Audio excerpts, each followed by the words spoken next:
Piece of cake is a common English idiom. It describes something that is very easy to do. When people say piece of cake, they mean no effort or difficulty is needed.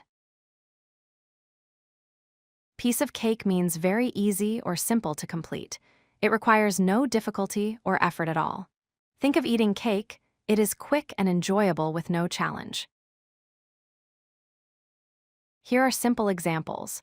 The math test was a piece of cake means it was very easy. Driving is a piece of cake for her means she finds it simple.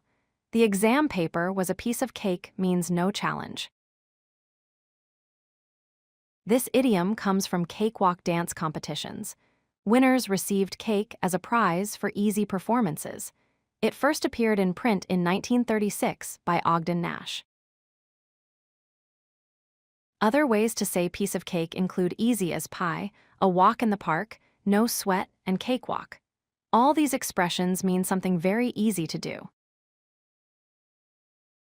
Now practice using piece of cake. Make a sentence about something easy you did today. Say it out loud to remember this useful idiom.